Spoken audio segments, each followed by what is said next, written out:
The following program may contain mature subject matter. Viewer discretion is advised.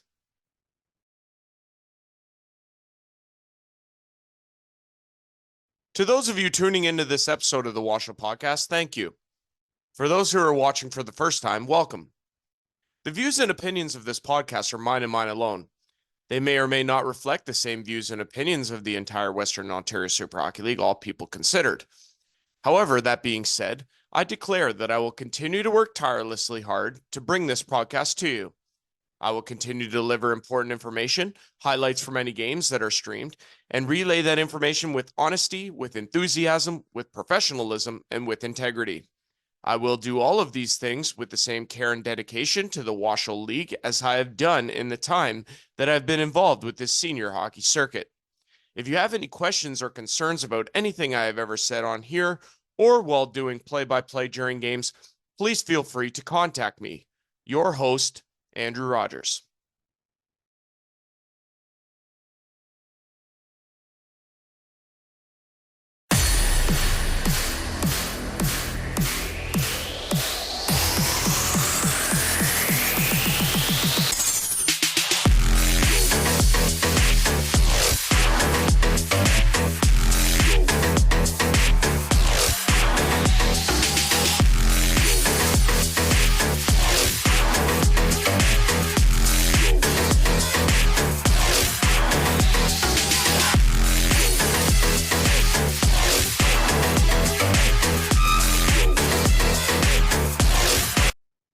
Okay, hi guys, Andrew Rogers here, the host of the WOSHL podcast. It is absolutely wonderful to be back with you guys once again. Episode 25, playoff edition of the WOSHL podcast, semifinals right upon us.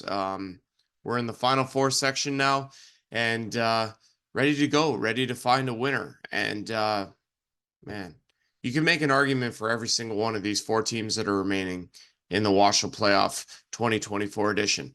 You got two absolute bangers of a series. First up, the Alvinston Killer Bees and the Stratford Fighting Irish couldn't prop that one up higher on a pedestal if you tried. And then you have the rematch, that is the Tillsonburg Thunder and the Tilbury Bluebirds, a matchup of 2 versus 3. Tillsonburg with the higher seed, they have the home ice advantage.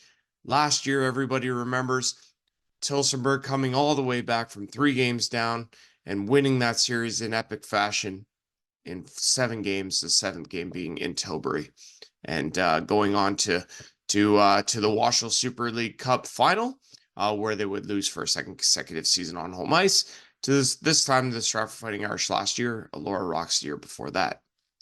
But lots of subplots, lots of storylines. It should be dandy stuff. Absolutely wonderful. This is a long podcast. There are a number of interviews coming up on this podcast. I'll get to those in a minute. First, we want to recap all that was in round number 1, and we tie up all the loose ends, and we get you guys set for the wildest, predictably so. This is going to be crazy. The semifinals of the WOSHL Super League Cup Championship. It's the Final Four, and we couldn't be more excited. Video recaps coming up.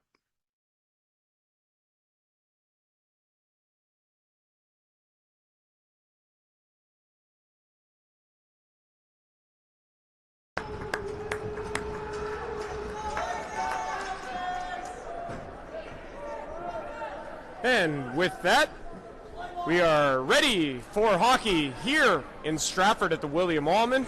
Starting goaltenders, Fuller ahead. Back to, he has Sebastian Naguer at the line, but he elects to dump it in deep instead. Warren Gorman in the corner. Back to O'Bonnasween, shoots, scores! Ryan O'Bonnasween, 2-0 in the best of 5. Here comes Colin Martin. He's in behind the net.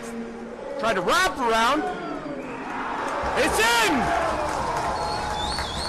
Another goal for Stratford, and boy, guff out there, that's for sure. Absolutely not. Condotta back in his own end, and the period's going to wind down here. Buzzer goes, and we've reached the first intermission. So through 20, Irish lead it 2-0. Goals from O'Bonnasween. I hope you have a great day. Yeah, sure. Now, back to the game where we've got a 2-0 lead for Stratford. A big period for Elora. This is going to go a long way to decide whether we're going to have a game 4 or not, so we'll see how it plays out. Bridges and Tetley out there for Elora right now. Brubaker keeps it in. Shot! Scores! It's deflected in from the point shot from Brubaker, and it's going to be number 25, Nick. Little trip there. There's been nothing egregious, right? I agree, 100%. Right? Wait, shoots, rebound, scores! Oddly! Beats Matt Fuller to the net and capitalized on the rebound. He drilled Cameron Stokes. Shot by Henderson upcoming off the end boards. It's in! What a play! Justin Murray off the ricochet off the end boards and perfectly executed by the Irish, and they who blockers it out of play in the rock zone.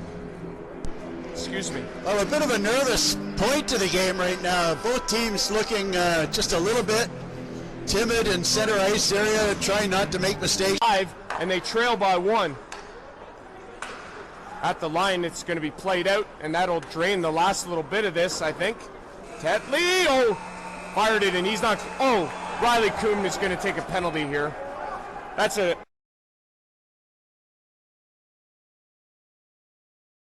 The first 10 minutes, and they certainly deserve to be in this hockey game, and if they can get an early goal in the third like they did in the second, this is going to be a really stressful finish for Stratford down the stretch. Third period underway. Elora Rocks on the power play.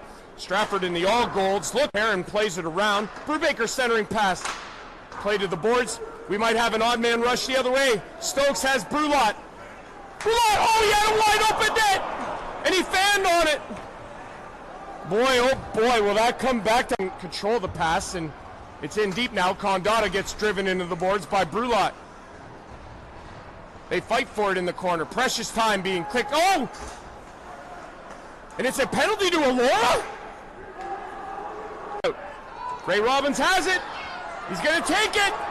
Throws it over. What an unselfish play. And it's Cameron Stokes into the empty net. Wow.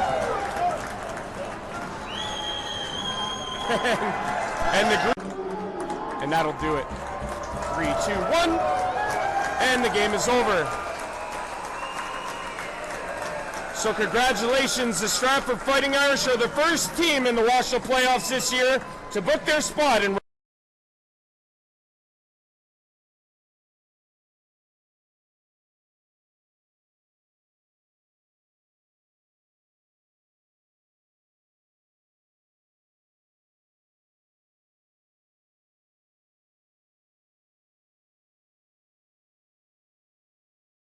for the boys in gold. Well, folks at home, I can't make it any more simple than this. This series is now a best of 3. Win tonight, you have the other team on the brink of elimination. Lose tonight, and your season could be over in a heartbeat. This game is as big as it comes. We're seeing a very similar contest that happened last night in Petrolia, between the Squires and the Killer Bees. Killer Bees went on the road and went into Petrolia and won. We'll get a score update there as soon as we can from JD. But folks, this game is everything. It comes down to this in a 1-1 series. Best of 3. Doesn't get any better than this. Starting in net for the Thunder, number 31, Jesse Raymond. Razor got the game 1 start. Thunder came out on top in that contest. 6-5. Hutchison, Kane Geldart, Andrew Tapsel up front. We are underway here in Tillsonburg. Let's start out with it. There's a big hit from the Jets. That looked like it was Stapleton laying the lumber on Anthony Geldart, but Geldart right back to his feet. Now Stapleton starts in, fires, scores! That's a shaky goal to open this game. Carl Stapleton and the Jets are on the board, and safe to say that's one Jesse Raymond is not only going to want to have back, but that's one he should save. He got that left toe out just in time to kick that one away. That was a great stop that time from DeBrouwer. Thunder piling the shots up, 17 on goal here in the first period. DeBrouwer's had the answer, and he's going on 79 minutes of consecutive shutout time. As here's Brandon Kudo looking to break that. Comes in, makes a move, knocked off his stick. Roberts back for Fitzmaurice. Can he keep it alive? Yes. Here's Roberts. Fitzmaurice shoots. Score! Mitch Fitzmaurice! Score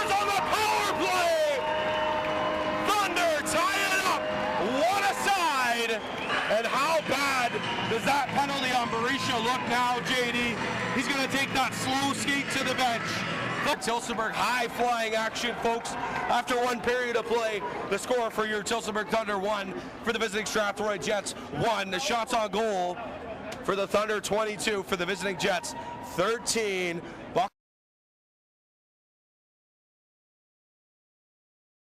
Petrolia and Elvis, what a series, eh? It's been physical, it's been dirty, there have been points in that series where you go, wow, the goaltending's been shaky at points, and other points it's been stellar. So this series has been a lot more uniform as Stratford took care of Elora in 3 straight. It looks like Tilbury, barring a miracle from Woodstock, will more than likely take their series 3 straight. And I could see Petrolia, Alveston, and our series potentially going the distance, as in 5 games. We are underway in the second period. On that draw, it's won by the Jets. Goes behind their own net. Played in the middle. Mike Finley with a good chop play, gets it free, and it's on the tape of Abraham. I don't even think he was looking for it. Now it's up to Tapsell. Tapsell drops back Hutchison. Hutchison works, shoots. Blocked that time. Nice block by Secco. Goes behind the net. Tapsell rumbles. Oh, good hit that time. They're looking to battle for that puck. Tapsell goes in with Ferreira. Ferreira ties him up. Tapsell kicks it free. Good battle there, and it's emerged with it was Geldart. Van Boekel can't quite keep it. It was in his feet. Now he gets the puck. Van Boekel works behind the net. Stops. Looks for an outlet. Fires across Tapsell. Front shot, goal! What a play! Spencer Hutchison buries it. Thunder take the 2-1 lead. What a play from Andrew Tapsell. And McGuffin, all 3 of them are having excellent games so far tonight. They've been laying the body. They've been getting pucks on net. Good skating. Good back check. Love to see it. Van Boekel kicks that one free. It's going to go down low. Geldart wins that race to the puck. That's one thing. Oh, and that's a hit from behind. Both officials missed it. Now Tapsell has it. Oh! Andrew Tapsell! Oh, baby, what a shot by Taps! And the Thunder take the 2-goal lead. What a shot! Yeah, that hour and it'll match the 49 that we had against them in the regular season. So I can easily see this getting to 60, 65 shots on them before the night's over. Oh, I agree fully. And to be honest, that's the only way to beat this guy is to put lots of rubber on him. Fitzmaurice dumps it in. Under 10 seconds to play in the period. Clock's going to tick down. Jets are just going to let it bleed out. And we are through 2 periods of play here at the Thunderdome. Oh, we might not be done, sorry. Berisha and Brzezinski having some words behind the play.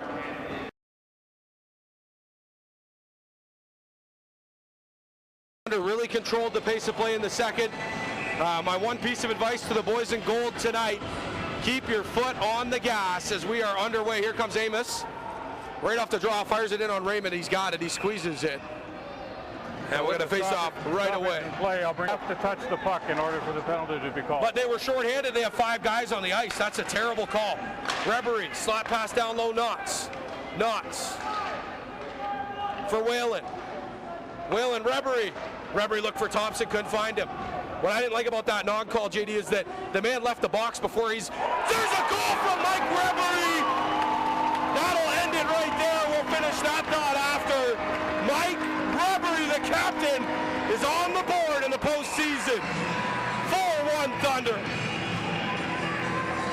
JD, just to finish. I'm not even sure why that player left the box. There's 45 seconds left in the major penalty. That's what I was going to say. The argument on that penalty was that the man left the box unauthorized, which is supposed to be immediately blown dead, and that player is supposed to receive another penalty. Now he's coming back. So 25. That. Of what I say. Yeah. I still have an opinion and I'm entitled to it. So. Well, if the Thunder could maybe get one more, it would be nice for us fans here at Tillsonburg. Domino's 5 for 5 is still on throughout the playoffs. Yes. Shout out to Domino's Pizza for being the #1 standalone sponsor, along with the mug, the copper mug, and the Mill Eatery here in Tillsonburg. They do a great job sponsoring this team. There's a play at the point. Secco fires, blocked shot. Broken stick from Fitzmaurice. There's another $200 on the ground, folks. Very effective, though. The puck left the zone. It worked out for him. Here's Kane Geldart. That's Anthony. Turns it over, but he sticks it free, and there's Mike Finley sending it down the ice. 35 seconds to play here in the third period. We're about to go back to 5-on-5 as I believe Tapsel will exit the box. Tapsel's on, we're 5-on-5. Mandrelli on the wall. In the middle, Secco fires. Save Raymond, he didn't see it, but he made the stop. Good hustle by Tapsel out of the box to break up that shot. Shot through the crease. Kick back to the point of Rye. Gets it through, it's blocked by Finley. 12 seconds to play. Side of the net. Far side, Mandrelli. High point of Rye. 4 seconds. 3 seconds. 2 and 1. Stop by Jesse Raymond. That'll do it, folks. Thunder.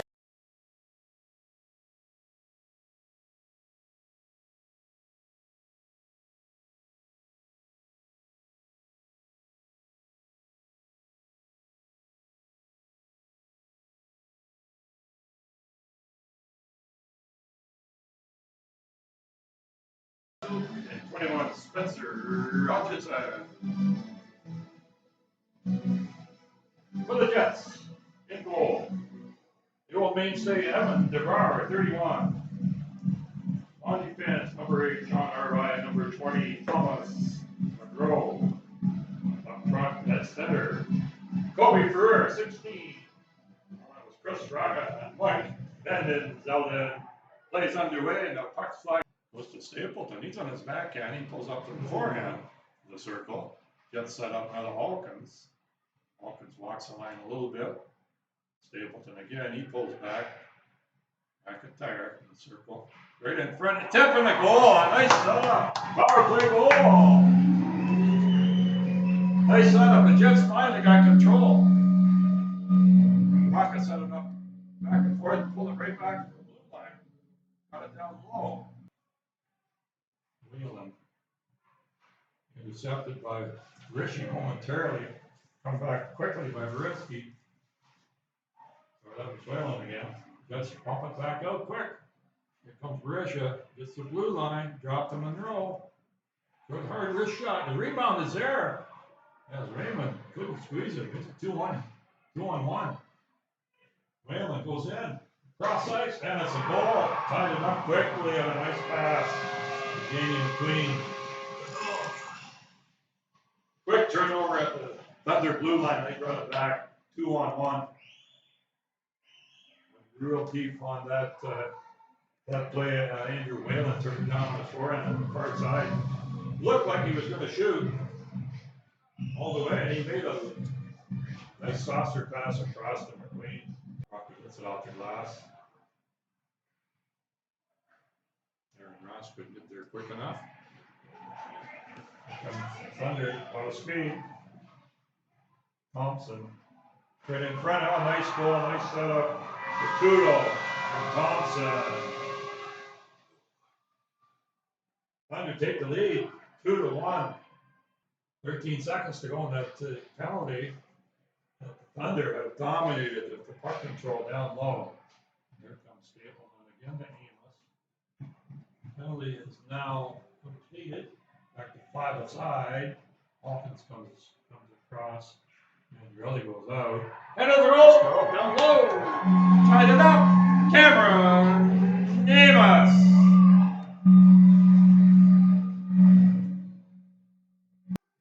And he wears it well. The Penguin colors almost too. He's in the corner to the blue, back to the blue line. Comes this side to Avery. Right in front. Oh, it goes in. Not sure hit the skate or the stick. Oh, tied it. Let's tie it up and the Thunder get right back on the next play. Hawkins shoots, and that's a good save by Raymond. And the buzzer goes. Good first period action, 5 goals. Weren't really expecting to see that kind of an offensive first, but it is a 3-2 lead for Dusselberg on the home.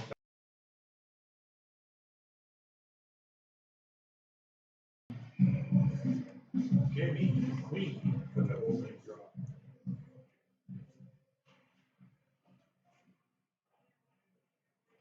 He goes down into the Dusselberg zone. Two Jets are there. Penzo gets behind the net. Ferrer goes after it. Gets the boards.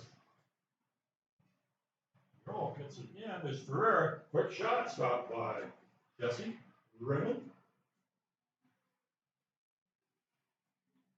Monroe with Harvey. Monroe up to Rocca. Chris Rocca. Bouncer in. Raymond had to be very careful with that. Took a funny bounce and it was slow. Hey, right on the field. A quick goal by Ferreira. Yep. Rishi can't get it too far. Comes to Roberts. Rebri on the far side. Back to Van Bokel. Bokel gets in it with the Jets line. The circle. Right in front. Oh, and a rebound and a goal. Quickly, the Jets give up and go ahead once again. Quickly after the goal by Ferreira. Then Bokel took the puck with control over the blue line. Long reach got to the circle. Equal changes with Monroe. 20 seconds on the 4-on-4 for both teams. Another chip in, Andrew, really! Jets get it back quickly. Monroe shot in front, tipped high. Andrew really over Jesse Raymond. I don't believe he saw it after the tip.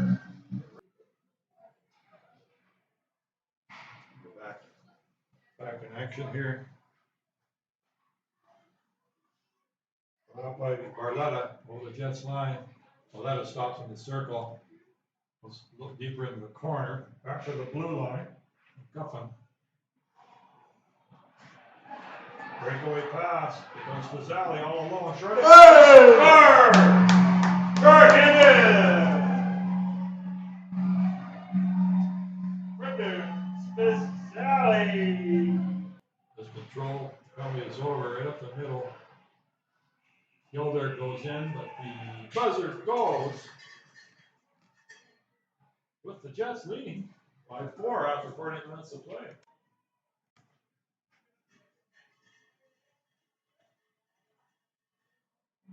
Jets came up with some nice timely goals that period, take the lead.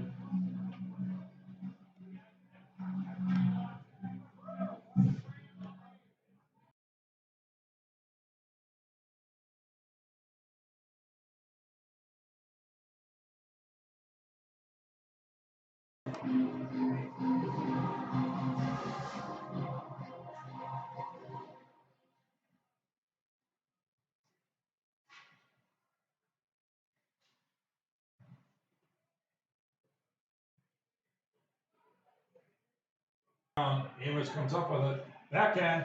Rebound in front. 2 saves by Raymond. Brought back again by Reed. Reed comes in. Cross ice. And a goal right in front. Fitzmaurice puts it in. Little action behind the net. Another 2-on-1 that happened very quickly. And Jets were Jets were not able to intercept the pass, and the Thunder tied it up at 5 minutes into the third. And there's a penalty. Jets have 3 in front of the net, and so does Wilsonburg with Van Bokel moving right up. It's going quickly. What a nice block by McIntyre. It was quickly a clean win by McQueen, but McIntyre got down and blocked the shot. So we're going to overtime. With a 5-5 score after 16 minutes of play.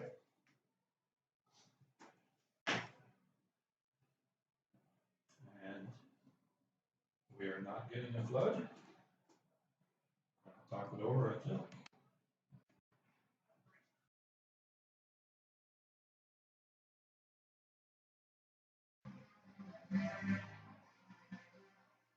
Robert for Justin Barrett working over for Rare on the opening face off. And false alarm. Here we go, we're underway. Back in Wilsonburg zone. Punch the head. Tipped in by Reed, so there's no behind. That's The two right in front of the crease. Oh, and it's cleared. We're going to have a discussion whether it was off a stick or not. The linesman, all four of them are getting together, two linesmen and two refs. Going to see if that was tipped or not. Still discussing it. Hard to say from this angle. It did go over the glass, but by the looks of Monroe, I think it's going to be okay. However, they're still talking about it. And some of the crowd are telling them what the call is. We shall see. 14-18. Referee Petrie's gone to the box. It's Morris bouncing puck. Find that to Thompson. At the blue line, through the center. Knots. Queen. Knots. Sidewall. Right in front. And it's a goal by McQueen on a nice setup. Overtime victory, power play goal. Kesselberg wins 6-5 overtime. Takes the series in 4 games against Strathroy. Final score 6-5.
my camera not look balanced? It's balanced.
Celebrating penalties number 18, Travis Winkler. 2 minutes for tripping. That's Winkler for tripping. Time penalty, 2 minutes, 14 seconds.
And then 9 by the Spars for 8-10.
Are ready to get this game underway.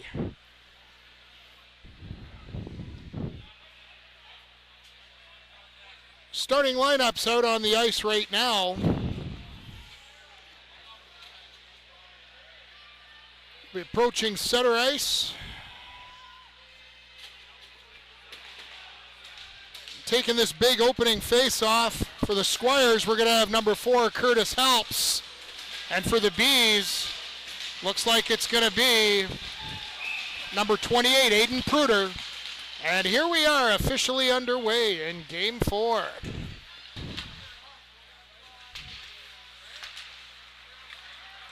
And here we go, a burst up the ice by Aiden Pruder. Pruder in! Pruder scores!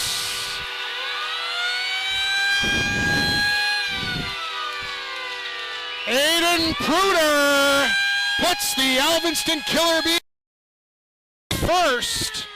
And here with 11:31 to go in the first period, the Alvinston Killer Bees take a 1-0 goal. Second up again, there's a big shot, rebound out in front, and the rebound is buried. Shot in by Petrolia by number 10, Steve Farlow. The rebound pops out. And just like Alvinston's 28 opened the scoring for them, Petrolia's 28, TJ Harris, opens the scoring for them on the power play. So with that power play goal for the Squires, scored at 7:55, we got ourselves a 1-1 hockey game. Kravich across to Steve Farlow. Farlow with the shot, big save by DeConing, and the rebound is put home by number 27, Adam Arsenault. And so the visiting Squires take the lead with the goal by number 27, Adam Arsenault, on the setup by Steve Farlow. Here in the opening frame. Lots of action here in the Squires zone. There's another shot turned aside by Campbell. That shot by Brennan Feasey. Puck recovered by Josh Jamieson. He'll dump it in behind the net. Recovered again by James McEwen, but just comes out of the zone. And with that puck coming down the ice into the Bees zone, that should do it for the first period.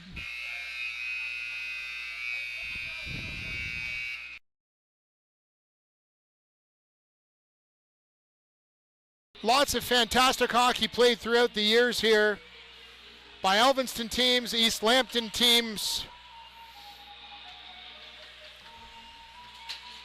as well as by the former Alvinston Flyers, now Petrolia Flyers Junior C team.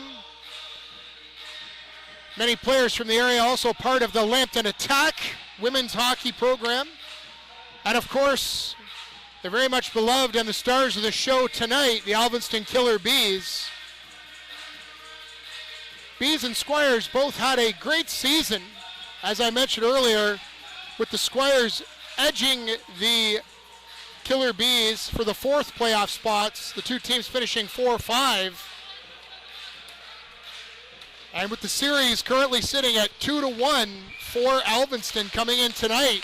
This 2-1 score here in Game 4 is a big one, right? Passed across to number 17. Turned around by the Bees. Bees come up ice on a 3-on-2. Trying to get something going.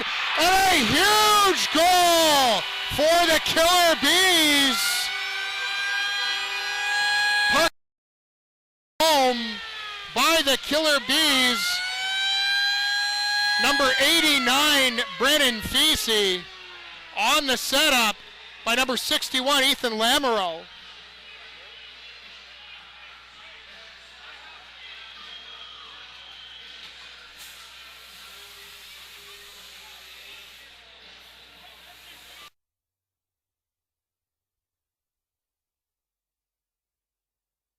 And so puck being moved up the ice. Again, Killer Bees threatening. Squires break it up now, trying to threaten, but misfire on that pass. Coming in, yet another save.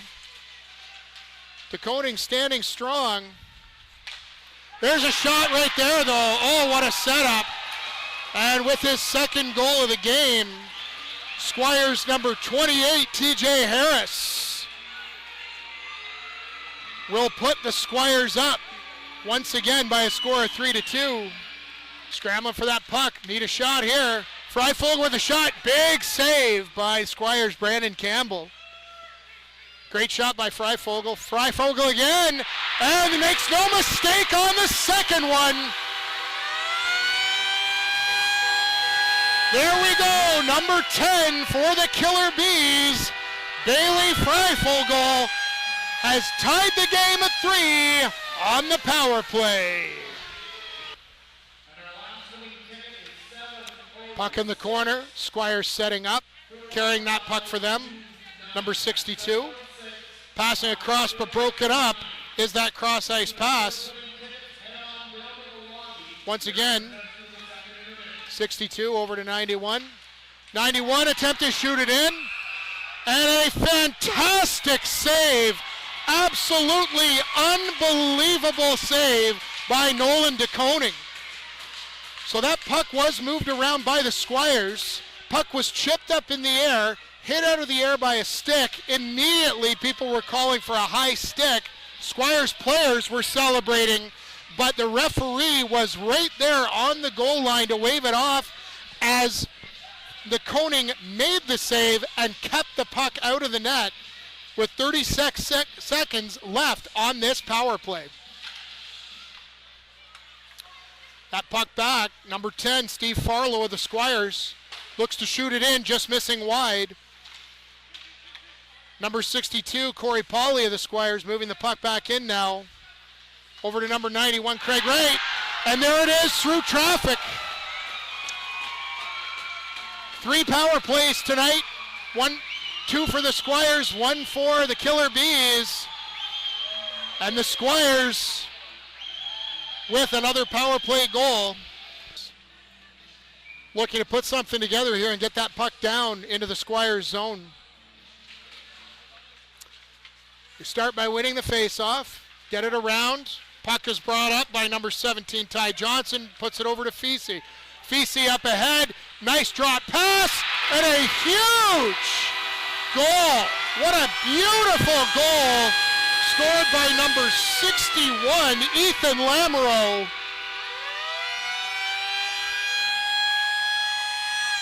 And I'll tell you one thing, you want to come up with an answer to yet another power play goal, and that 4-3 lead by the Squires, that's how you do it.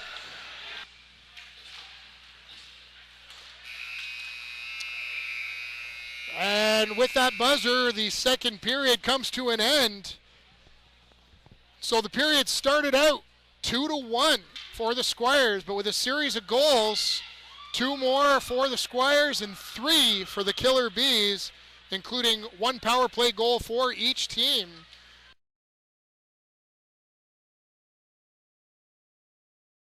Or at another time. Opening face-off at the third, about to get underway.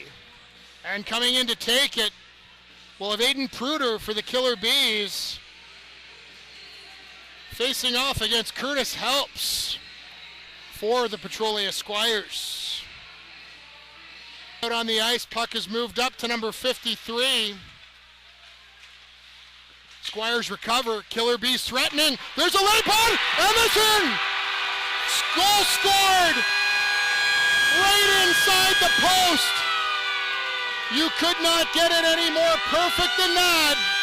The Killer Bees take the lead on the big goal by number 18, Alex Cunningham.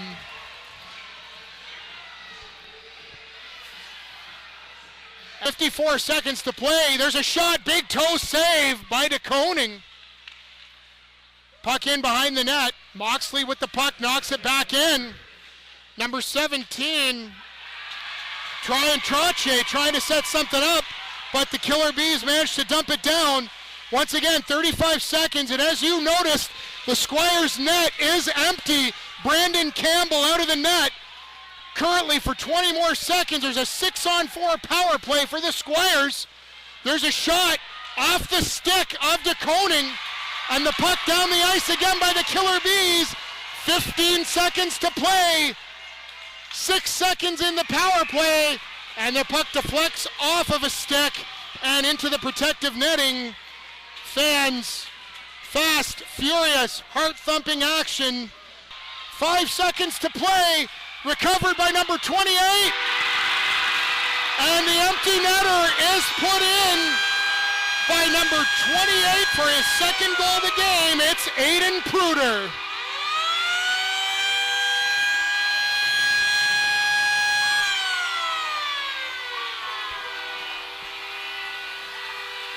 Pruder with his second goal of the game for the Killer Bees. 3 games to 1. The Killer Bees, with the 6-4 victory, win this opening round playoff series and will now advance into the second round of the Western Ontario Super Hockey League playoffs.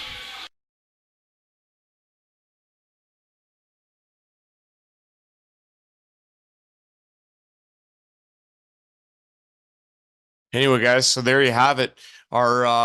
Our series are set. Again, unbelievable first round.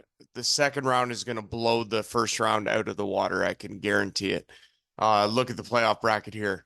And you have the Alvins Killer Bees, Stratford Fighting Irish going head-to-head. Tilbury Bluebirds, Tillsonburg Thunder going head-to-head. Should be absolutely phenomenal stuff all the way around. Want to take a look at our series. First, I want to start with Alvinston and Stratford. If you guys don't remember, I'll give you a little bit of a sneak peek. I posted some stuff on my WOSHL podcast social media page on Facebook, but I'll recap it for you here. So back on March 5th, 2022, it was game 1 of a best-of-3 series between the Alvins Killer Bees and the Stratford Fighting Irish in WOSHL Hockey Year 1.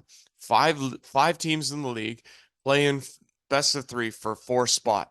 Stratford came in at 4, Alvinston at 5. They played 2 games, both of them in Stratford. One on Saturday, March the 5th, 2022, at 4:30 in the afternoon. It was the it was the the Stratford Fighting Irish coming out on top in the game 5-1. Dane Gubbles getting the loss for Alvinston. Andrew Harriman Duke getting the win for Stratford. You had Blair Derenick getting the only goal for Alvinston. You had Andrew Bogdan, Ray Robbins, Sean O'Brien, Hayden Broomhead getting goals for the Stratford Fighting Irish. I believe Andrew Bogdan had 2 in the game. But either way, unbelievable to look back and reminisce. And then in game 2, which took place, yes, that's right, 11 o'clock in the morning on Sunday, March the 6th, 2022, game 2 of that best of 3. You had the Stratford Fighting Irish coming out on top 7-4 over the Alvinston Killer Bees. Christian Macchia with 2, Brandon McIlvena with 1, and Tyson Slack of the Alvinston Killer Bees getting the goals. Dane Gubbles loss again. You had Stratford's Ray Robbins with 2, Warren Gorman, Michael Finley, Clayton Lewis, Cameron Stokes, and Brady Elder all scoring for the Irish in the victory. Andrew Harriman Duke getting the win in that one as well. So you had the same goalies in both games, but a little bit different lineups. But man, look at this. Look at the roster comparison. This is where it gets wild to me. So the ones in the middle here are March 2024 of what the rosters make up now. And as you guys can see on the outskirts of those are what it was 2 years ago. The ones that are in the yellow font are the ones who are returning. So in the 2024 portion, you had Alex Cunningham, Sam McGee. Over on the Stratford side, Ray Robbins, Matt Granger, Maverick Petrie, Brody Smith, Michael Finley, Colin Martin, Cameron Stokes, Warren Gorman. The goaltenders are all different. It's pretty wild. Dane Gubbles with the team in March of 2022, still with the team in March of 2024. I know also we can point out a couple of different things. It's actually kind of interesting. On the Alvinston Killer Bees side, the captain of the time, 14, Scott Case, now turned coach. And then you had also number 28, Sebastian Nagara, playing for the Killer Bees in this matchup. Now he plays for the Stratford Fighting Irish. Fast forward 2 years, playing for the Irish. Pretty wild. So when you think about it, when you look at it, it's pretty awesome. It's pretty cool to reminisce into how far these teams have come in this 2-year span. As you guys look at the by the numbers, that's the next graphic we have up here. James McEwen leading the Alvinston Killer Bees in the season with 48 points. His line of McEwen, Perry, and Faulkner, just an unreal first line for the Alvinston Killer Bees. Over on the Stratford Fighting Irish side of things, it's Graham Brulot, Ray Robbins, Cameron Stokes. They had a great regular season and they continued in the playoff run. Just absolutely phenomenal points that they put up, and they will be a force to be reckoned with. Game 1, like I say, in Alvinston, 8:15 on Friday, March the 15th. Saturday, March 16th, they're back in Stratford, 4:30 start time for Game 2. They alternate from there. Stratford to host Game 3, 7:30, Saturday, March 23rd.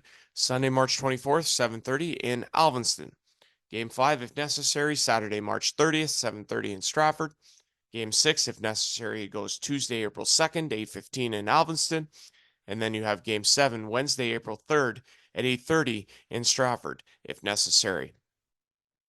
The two matchups that the Stratford Fighting Irish and Alvinston Killer Bees played during the regular season saw the Stratford Fighting Irish defeating Alvinston 7-1 on home ice, and then winning a 6-4 decision on the road in Alvinston later on in the season. So again, season series, not much to look at or not much to read upon in this particular case.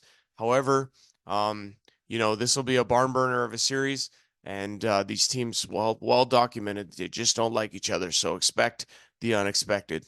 Going to our next matchup, well, you have the rematch, and it's going to be a phenomenal series between the Tilbury Bluebirds and the Tillsonburg Thunder, running it back this year around, and we'll see should the fates decide otherwise from what they decided a year ago. Ryan Polidori is back, 14-5-1. The question mark is in the Tillsonburg Thunder net between Jesse Raymond and Matt Segrot. Again, a little bit of uncertainty there, but looks to be Jesse Raymond's net as of right now. Tilbury led by Sammy Benga and Dylan Denemy, both with 46 points apiece to lead the Bluebirds in scoring. And then on the other side of things, Tillsonburg Thunder, Jamie McQueen leading the team in scoring with 48. Brandon Kudo, 35 points in the regular season, had an absolute glorious first round against Strathroy, where he would score 2 goals in the final game number 4 on the road, including the overtime winner, to send the Thunder to the semifinals. If you guys take a look at the playoff leading scores, that's our next graphic here. Brennan Thesey, 10 points for him. Cameron Stokes, 10 points as well. You have Ray Robbins with 8, Zach Cameron, Adam Kravich, James McEwen, Charlie Stevens, Alex Utley, all with 7. Graham Brulot and Jacob Chandler, a handful of players who have 6. Now remember, the stats include the play-in tournament games, which apply to Zach Cameron, Charlie Stevens, Alex Utley in this particular case. So yeah, guys, without as we've pretty much spoken of, except for the Thunder and the Tilbury Bluebirds, in which case we just showed you the stats, but you saw the schedule on there as well. Friday, March the 15th, tonight, Irish at the Killer Bees. Game 1 of the series is at 8:15 over at the BAICC complex. Saturday's schedule, it's a doubleheader. Killer Bees are at the Irish. That one goes at 4:30, and then you have the Tilbury Bluebirds and Tillsonburg Thunder getting underway. Game 1, 7:30 start time, Tillsonburg Community Center. The weekend wraps with Game 2 of the Thunder and the Bluebirds. That takes place at the Tilbury Memorial Arena as it shifts to Tilbury for Game 2, also a 7:30 start time. Guys, I realize that I haven't been on the video very much and I haven't spoken a whole lot, but that's because there are a lot of interviews that I want to get to here, and I wanted to try and keep my part of it brief. We have coming up here Dylan Denemy, Joel Campbell, play-by-play man for the Alvins to Killer Bees, or commentator for the Killer Bees. We talked with him. We also talked with Trey Hamilton of the Tillsonburg Thunder, and we also talked with Brian Hawley of the Stratford Fighting Irish for a third consecutive week. Guys, those interviews are coming up. They're absolute bangers. Enjoy, and I'll be with you guys to wrap this episode right afterwards. All right, here we go. Back on the WOSHL podcast, episode 25, playoff edition, in conversation, and we're very pleased to welcome back Dylan Denemy, captain of the Tilbury Bluebirds, on the podcast this week to talk about the big rematch that's going to get started this weekend. Dylan, great to see you, buddy. Thanks for hopping on with us. Oh, thanks for having me, man. Always. Yeah, let's get right to it. Again, you guys, nice first round win. And obviously that had to feel good too. I don't know if there's such thing as a trap series, but I mean, that could have went either way. I mean, maybe you guys felt like you had it in the bag, maybe you didn't, but I know they played well and they really gave it to you. Yeah, no, it wasn't easy by any means. That goalie stood on his head every game. Ben Edwards, for those who don't know. Edwards is, I told him after the series, I was like, you did a hell of a job. Like, couldn't do anything else more. Yeah, especially that game 3, it was a nail biter, obviously. And we knew like we better close it out tonight or it's going to things could get interesting. Right. And obviously, yeah. So, again, you guys had a nice year, finished third. You take care of business in round 1 with the sweep of Woodstock, and now the rematch is set. Tillsonburg, Tilbury. What goes through your head first when you hear those words? Like, are you thinking about last year, or are you thinking, let's get them back? It's payback time. I think first and foremost, I think we're ready. Like, this is essentially something like, as a competitor, it's hard for you not to want redemption type of thing. Of course. You can only laugh at it, right? Like, it's what we got to go through. I think to get to the finals is we have to redeem ourselves and we have to make up for what happened last year. Obviously Tillsonburg's was the top team throughout the whole year and this regular season. They didn't slow down at all from last year until the last couple of games there when Strat kind of picked it up. Mm-hmm. They're a great team. Like, they're very deep. We know this. It's nothing new. Right. We've seen them. We saw them twice this year. We beat them once, and then we lost to them in their barn. Right. So we know we're very familiar with them as they are with us. So it's going to be interesting, to say the least. Then throw it to me like this. Then, what's different from a year ago? Like, what is there a sense of difference in the room? Like, I mean, do you guys even talk about last year, or is it just focusing on what the task is in hand this year? We talk about last year quite a bit, actually. Okay. I feel like we addressed some needs that we we felt we were missing last year as far as depth and personnel. And I feel like we've definitely completed those needs that we've had this year with players that we brought in and whatnot. And I think that's going to play a big factor into this series, especially coming up. I think depth guys, especially in the playoffs, they are make or break. They either make a team or they break a team, especially a championship caliber team. And we saw that last year. Tilsonburg was firing on all cylinders. All four lines were going. And I think that's something that we lacked last year. I felt we were very top heavy. Right. Yeah, like I say, I mean, obviously, yeah, a year later, I mean, there is some turnover for them, some turnover for you guys. I mean, that's just that's how it happens in senior hockey. What would you say? Is there something you could zone in or define that would say blank is the reason Tilbury wins this series?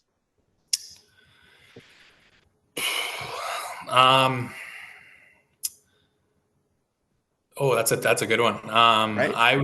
I would say sticking to the game plan.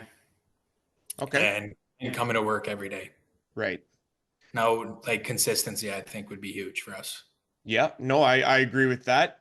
How big of an X factor you think 96 at Tilbury is going to be this series? Because I know he didn't play every game there last year in that 7-game thriller. I feel like I just come try to do my job, what the guys need me to do every game, every practice, whatever it is. But I feel like I do owe the guys a bit for not being there last year. So right. That's something I've kind of kept close to me there, especially like how it ended up last year. So yeah, it's going to be a big series for me, especially. I got something to prove for sure. Well, yeah, I mean, obviously, you want to go out and perform, and obviously life gets in the way sometimes. That's understandable.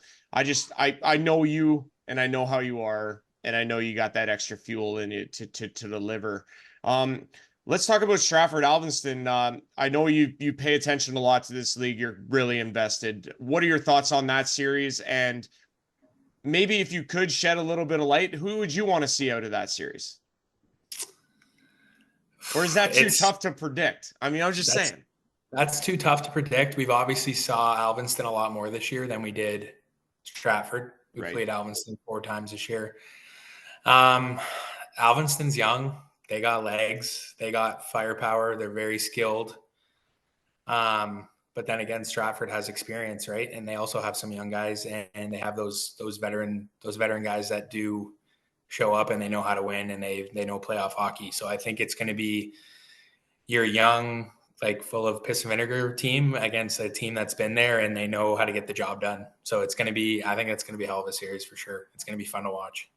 Well, yeah, like at the end of the day, it's like take your pick. I mean, all 4 teams, I think, possess championship caliber makeup. I mean, and that's what makes it so fun. The energy is going to be off the charts. And I think that's just what makes this league great. I mean, what's this year been for you? Like, if you could summarize your year, like how much have you enjoyed this season in Tilbury?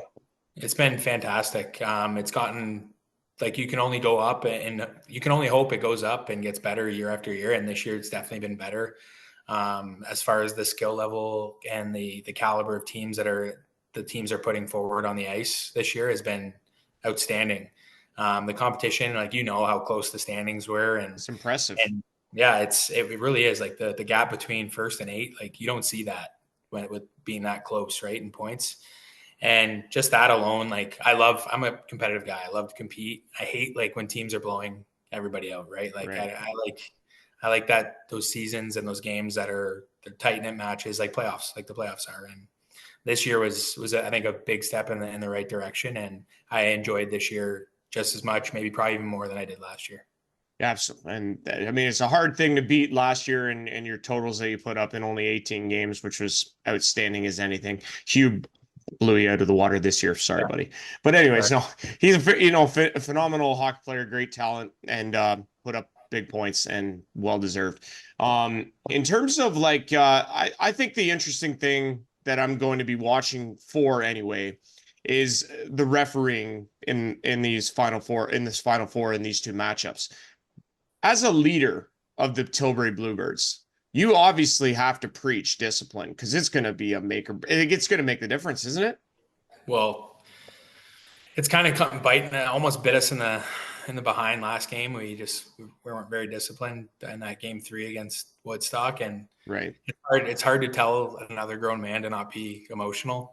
Right? 100%. Like, it's hard to tell a peer. Like, I'm not above anybody on Tilbury. Like, I'm just try to do my job, try to lead by example, and like, who am I to tell somebody not to be emotional? No, right? of course. Emotional game, but at the same time, like, everybody knows, like, to a man, like, what's in front of you and what the team's doing is more important than your emotions getting in the way of maybe a penalty call or you getting frustrated and taking a penalty and putting us down a guy. You know what I mean? So I feel like our room knows that and knows, hey, you don't got a letter in your jersey, whatever. Don't even look at the refs. We don't need that. Right.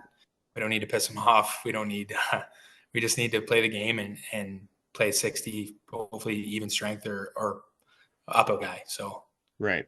And I mean, obviously, yeah, like I think special teams could play a big factor. I know certain teams, well, like I'm pretty sure all teams can be very good on both the power play and shorthanded. So not only do you want to give any teams a breath of hope, but you also want to make sure that if you do get a power play opportunity, you're also watching out for the defensive breaks, right? Because I mean, they're coming. They're not stopping just because they're a man short. Yeah. That's well, like especially Tilsonburg, they have a lot of weapons, right? So that's one thing that we had to look out for in playing Woodstock. Obviously, you got Hugh and Paul. I don't want to pronounce his name wrong. Polio? Palillo. Palillo. Yeah. Hugh and Palillo, like those guys are obviously weapons for Woodstock, and they were penalty kill guys. So that's one thing we had to watch out for, and I think we did a good job against them being up a guy. So that's just going into this next series is the same thing, right? Absolutely. I mean, it's going to be so much fun. Like, I can't wait for it to get started. And that is Friday for Stratford Alvinston, game 1, Tilbury, Tilsonburg, in Tilsonburg, Saturday night, 7:30. And then game 2, first one in Tilbury, Sunday, 7:30. Should be an absolute dandy. I hope both barns are filled, and I hope the energy is through the roof, dude. And obviously, best of luck to you in that series and beyond. And we'll definitely talk again. We've been speaking with the captain of the Tilbury Bluebirds, number 96, Dylan Denemy. It's been a pleasure, dude. Have a great night, and we'll talk to you soon. Thanks, Raj. Appreciate it. You too.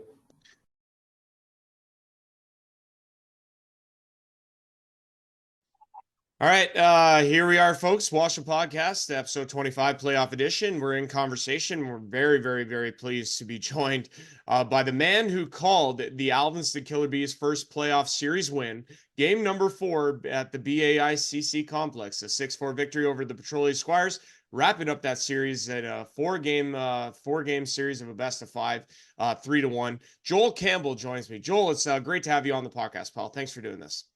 It's good to be here, Andrew. Thanks for having me.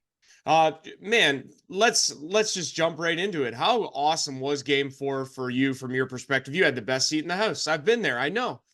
Hey, it was absolutely fantastic. That Alvinston Arena was packed. I mean, I commented a couple times that about 3-4 people deep at the glass easily. The upper seating area was full. All the viewing areas in that arena were full, and the crowd was just rocking. It was an absolutely fantastic hockey game in a fantastic hockey community. So, yeah, like you said, best seat in the house. Such a fun game to watch and to call for sure. So what stuck out from you? Like, I mean, this your first, you said it was your first experience play-by-play for WOSHL and, first probably ever, I think is what you said. But, man, what was your takeaway? Like, how impressed were you? So there's a couple of thoughts, like the game itself and also the role of play-by-play. So, yeah, I was just asked kind of a few days before. I've seen several Killer Bees games this year, including some incredible hockey between them and Petrolia. The game was intense. One thing I noticed right off the bat is the Squires came out on fire right away. You could tell they were fighting all cylinders firing for their playoff lives to force that game 5. Right. They carried the lead in shots. I think it was a fairly sizable margin in shots. There's so many things I could mention, but one thing that stuck out was the play of Nolan DeConing, the Killer Bees goaltender. He was phenomenal.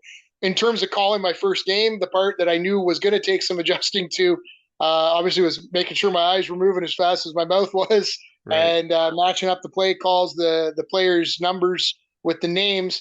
one thing that was a little bit of a challenge is the game sheet I had that night. They weren't in numbered order, Oh, so yeah. it No, I took know what it you took mean. when that happens, right? It takes a little longer to find them. But regardless, as the night went on, that technical part I got more used to. But man, what an incredible hockey game!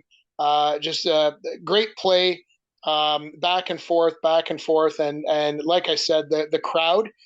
Boy, did it ever play a role, especially in the third, just pushing the Killer Bees on. I mean, even having to finish the game on the penalty kill. Right. Squires got a very late penalty with, I think, either 2:06 or 2:09 to go in the third. They were threatening. They had a 5-on-4, and then they pulled their goalie, Brandon Campbell, and went up 6-on-4. And the Killer Bees hung on and also put in an empty netter. And yeah, very, very exciting game and super exciting for that community. Absolutely. A big series win, obviously. And I mean, especially you say DeConing. I mean, I thought he didn't play great in game one. And I think anyone who's anywhere near the Alveston Killer Bees will echo that statement, including DeConing himself, who takes a lot of pride in his goaltending. But boy, did he turn it around in big time fashion. He faced a ton of shots over the next 3 games, won them all. And really, you could argue he propelled that team to that series victory. I think you could definitely make the argument for that. I mean, there were several close calls too, like where literally he's pulling down that puck on the goal line. I remember one in particular where a puck was shot, deflected straight up, and one of the Squires players went to bang it in. Already, you could hear people yelling for the high stick because I think Right. it was either right at the bar or just above it, and that puck was on its way in. And I have no idea how he came down with that puck, but multiple times he was stopping flurries of 3-4 shots and just coming up big. And he played a huge role keeping them in it. And he deserves all the credit for that for sure. And I mean, again, front row seat, you saw some of the best that Alvinston has to put on the ice. Boy, there is a lot of talent there, and they've come a long way in 3 years and adding some really interesting pieces. One of those being number 43, James McEwen.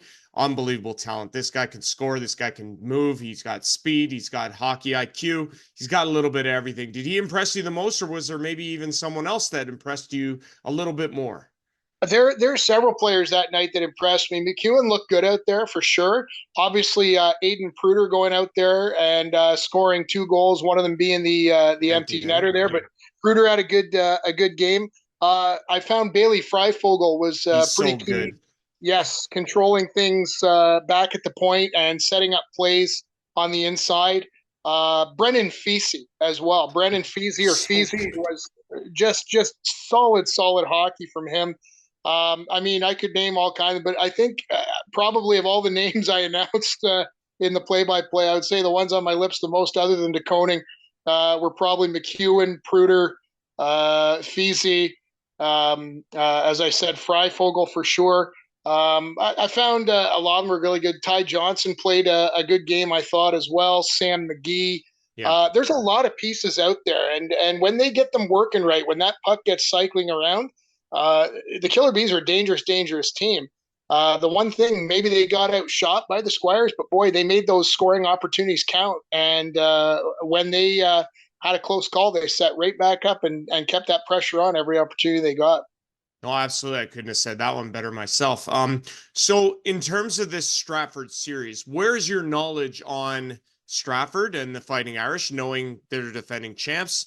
The teams don't like each other. That's well documented. What are you expecting from game one and beyond through this 7-game, which could be dubbed a heavyweight belt or a heavyweight bout, excuse me?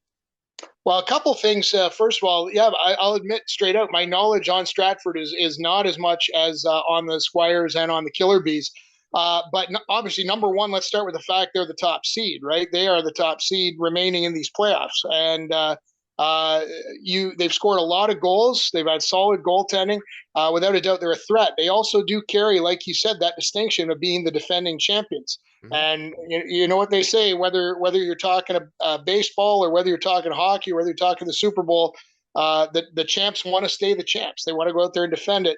Right. And I will say this, like when you look at this, the Killer Bees in the first round series, I think they play with a bit of a chip on their shoulder because they went in right as the underdog. They went in as the 5 seed. Squires went in as the 4 seed, very narrow, but they embraced that underdog role.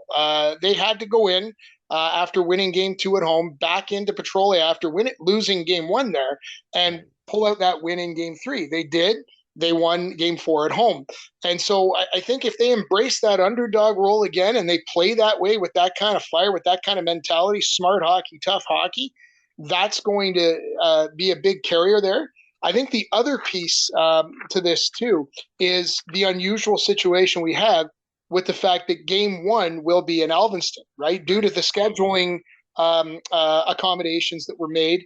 We've got game 1 happening in Alvinston, games 2 and 3 in Stratford. Right. This is an opportunity for Alvinston to set the tone by winning game 1 at home. And let's face it, Stratford's not going to make that easy. Talented players, you know, that sit among the league leaders in several categories. But I haven't actually this season had an opportunity to see Stratford play yet. I wasn't at the game where they played Alvinston, and I wasn't there when they played Petrolia. But from all accounts, from what I've heard from you and others, it's going to be a barn burner of a series. And like I say, I think the fact that I'm drawing on the fact here that because the teams have such a hatred for each other. Again, nothing that I'm saying is not factual. What as a hockey guy, you're a hockey guy, so you know discipline. That's going to be so important in this series. Do you think it'll be make or break in terms of who wins and who loses? Well, it very well could be. I mean, even in game 4, which we just saw, there were the first 3 power plays of the game, 2 for the Squires, 1 for the Killer Bees, resulted in 3 power play goals. And on the other power plays, there were near misses. Those power plays made the difference. I think a key for both teams going to be with this kind of heat is not retaliating, staying out of the box. That's right. You cannot afford to give up those power play opportunities. And the thing is, when you're in the mid stages or late stages of the game, you know, down 1 goal, down 2 goals, penalties tend to feed off each other. So once you get one, suddenly there's a second one. Things get chippy. They're going to have to keep it under control. You know, there's a time and a place for everything. But there's a difference between tough hockey and dirty hockey. And the teams are going to want to play tough. They're going to want to play tight. But if either team struggles with discipline, it could make or break a game. And if they struggle throughout the series, it could make the series. I mean, with this kind of heated rivalry between the two. Well, and here's the other thing that I find fascinating as well is that just because a team takes a penalty doesn't mean they're still not dangerous. I mean, the fact is that all 4 teams that are left in this playoff Final Four, they can score shorthanded just as well as they can score on the power play. So that's the key here, I think, is that when you do get a power play opportunity, you best be damned well ready to defend because they got speed, they got panache, they're going to go for the goal. They're not going to, you know, sit back necessarily and just play all defense. They're going to try and get that opportunity. So, you know, power plays have to be aware of that. Yeah, there was a lot of tough defensive neutral zone hockey too, in and out of the blue lines all night when we were even strength. But you saw that really change when teams got a man advantage. And like you said, even just those uneven breaks, you know, your 2-on-1s, your 3-on-2s, anything like that, where you've got that odd man rushing in, it can be a really dangerous situation. I'll admit I know a lot more about the goaltenders for the Bees than I do for the Fighting Irish. But, you know, let's face it, the Irish didn't get to the top spot without goaltending. Right. And so if you threaten those goaltenders by setting traffic up, getting people set, it's going to make the difference. That extra skater is going to make a difference without a doubt. And so it is going to be really, really interesting. But like you said, with the opportunities they get, whether it's, you know, a shorthand surprise or an odd man rush, you got to capitalize. It's not the type of series where you'll be able to afford, you know, smacking those slap shots in and missing a foot wide or a foot high. Let's get them close to the net. Let's clean up the garbage and put it in, you know? No, I couldn't have said that better myself. I guess the next thought I want to pose to you here so I understand Alvinston's the underdog. They're the 5 seed, you know, but again, I think on paper, this is a great matchup from top to bottom. I mean, if you look at the rosters, you look at the point totals, you look at the team's makeup in terms of goals for, goals against, it's pretty even keel. It really is. I don't know what necessarily would be the defining X factor for Alvinston to say blank needs to happen for them to win this series. Do you have a thought on that? I mean, it's a team effort, right? The Killer Bees are a great team, as I know the Stratford Fighting Irish are. They're a fantastic organization. They're going to need to play as a team. But I think the X factors for either team, and I'm definitely going to say this for the Killer Bees, are number one, they're going to have to stay out of the box. And number two, it's going to be continued hot goaltending from DeConing. If he continues to play the way that he plays, he will keep his team in it and they will find ways to score.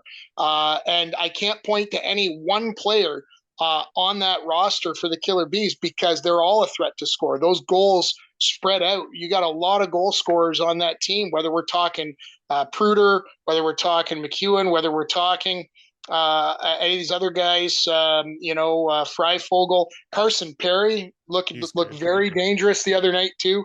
There's just a lot of weapons there. So if I had to put it down to one, I'd say DeConing holding them in the series. Yeah, no, I agree with you. Goaltending is going to be key. Defense wins championships. That's the motto there. And then the old Ric Flair nature boy, to be the man, you got to beat the man. Well, Stratford's the man. They are defending champs. They won it last year.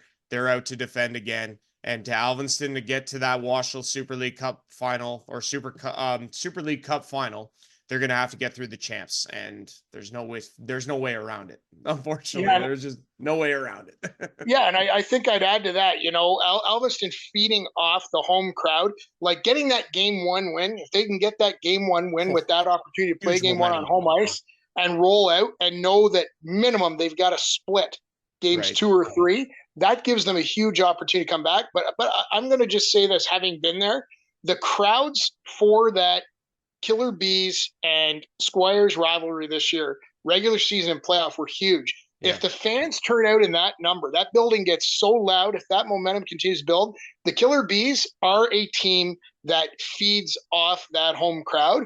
Yeah. And it's like you said, regular season's one thing. I think anybody who follows the Toronto Maple Leafs or the Toronto Blue Jays or other teams, they know this. But the playoffs are another. So this is your opportunity, right? This is your opportunity to make a statement. This is who this team is. And the Killer Bees, they are looking to write a new chapter in their playoff legacy, right? This is a team that got their first playoff win this season. Yep. They want to build on that. And obviously to do it, like you said, if you want to be the man, you got to beat the man. Woo! Yeah, there you go. Well said. Each team has 3 playoff wins. You need 11 to win that championship. And that is the goal. 8 more to go for every team that's in the Final Four, and we'll see what happens the rest of the way. Joel Campbell, the play-by-play man for the Alvinston Killer Bees. I will be joining him on Friday for Game 1, and just absolutely thrilled to be able to say that and looking forward to it. Joel, this has been an absolute pleasure, dude. If you want to come on again throughout the course of the playoffs, you're more than welcome. I'm sure we'll chat about that. Otherwise, enjoy the game on Friday, and we'll make sure to talk to you soon. Thanks so much for dropping in. Absolutely, and I'm looking forward to working with you Friday night. And don't forget, fans, to turn out for Game 1. All right, Watch the Podcast, episode 25, playoff edition. We're getting primed and ready to go for semifinal action. And the Final Four in WOSHL this year is a treat for every hockey fan that exists in time today. We are absolutely being spoiled, and that is an understatement and a half. Very pleased to be joined by Tillsonburg play-by-play man Trey Hamilton, back with us once again. Trey, great to see you, buddy. It's great to be here, Raji. Thanks again for having me, and I'm looking forward to breaking things down and talking some hockey. Playoff beard looks great, brother. Yeah, that's at least you agree. The girlfriend doesn't agree as much, but it's dapper to me. That's all, I'm just saying. Exactly. Nice presentation. Well done. Looks like it's well kept. Let's get to the first item of business, and that is a big Tillsonburg win in the first round against a very tough Strathroy Jets team. What are your takeaways from that? Yeah, Raji, I was actually really happy with the opportunity to play Strathroy in the first round because of the goaltending situation. Specifically, I know that Strathroy isn't, quite, and this is no slag on them, but they're not quite at the depth level that Tillsonburg is once you get past those first couple lines with Amos and Ferreira and those guys. I don't think that they're able to compete with some of those top teams. That's why they were the 7th ranked team, but they have the best goaltender in the league on a night-to-night basis in Evan DeBrouwer. And I think that as a team, Tillsonburg needed to get tested early on in this postseason with a good goaltending matchup, knowing who we more than likely we're going to play in the second round. Beating a good goaltender is going to have to be a common theme if Tilsonburg wants to get to their third consecutive WOSHL Super Cup final. So overall, though, I think game one, great flow, good comeback. Obviously, some defensive lapses, but they held in there. They got the win. Game two, obviously, it wasn't as smooth of a situation with the 5-0 loss. But again, you need sometimes those arse kickings to figuratively to get yourself going. And then you know what? Sorry, that was game three. That was the 5-0. No, the two. Two It was was game 5-0. Yep. and then three 4-1 was the back in three. Tilsonburg. Yep. 4-1. Yeah, sorry, I got my dates mixed up there. All That's good, man. All good. I'm just Lots of hockey, right? So. lots of hockey going on. But yeah, then game two with the butt kicking. Strathroy, hats off to them. They played a great game. And then game three, come back to Tilsonburg, get the 4-1 win. And I thought that was their best game of the series. Dominant, foot on the gas. They said no to Strathroy. You guys are not on our level. And DeBrouwer made like 50 saves. Didn't matter. We still got the win. And then obviously game four, go into their building, tough crowd. And they would not go away. I'm telling you, Raji, it was back and forth and back and forth. Tilsonburg would get a lead. Strathroy would get right back in it. And then all of a sudden they have a 5-4 lead. Mitch Fitzmaurice ties it up. And then Brandon Kudo, who I said was going to be my X factor for Tilsonburg. Thank God he went out there and proved me right in that game four with the overtime winner. And what better way to end a series too, right? Overtime gets the heart rate up, gets the fans on their feet. But yeah, overall, I was impressed with the boys. I'm happy that they were able to come out on top and in the fashion that they did. I thought it was convincing that they're ready to make a deep run. There you go. Like I say, big ups. First obstacle achieved, no question about it. So before we get into the rematch, I want your thoughts on the other series from the first round. What'd you think? Yeah, I was impressed, and I thought it's kind of funny because I went back before I came on tonight and rewatched our last episode we did together when I was on your WOSHL podcast. And I thought we both got it pretty like right on the button with what we were predicting, and I think that that's pretty good to show that our analysis of this league is in depth and we understand what we're talking about. And I think we had a good feel for what was going on. I think that the Stratford Elora series, we both said it. If Elora gets game one, who knows? But then look at Stratford with the huge comeback at the end. I remember watching it. We were watching on TV. We were like, "What? Elora's up late." Get the 2 goals in the last minute, and then Robbins wins it. So, and then from there, it's Elora just had nothing. You know what? Stratford knew, okay, we're going home. It's a best of 5. We can win it on home ice, and they did just that. And then you got obviously the Tilsonburg Strathroy series. We said it was going to be tough to beat DeBrouwer, but we both thought Tilsonburg was the better team. I think that played out pretty exactly how we predicted. And then the Woodstock Tilbury series, which was also the rematch, just a different team name, town name for the Lakers. We both said that, you know what, Woodstock has the league MVP. And by the way, congratulations to Kevin on winning the league MVP. Woodstock has him. He's an X factor.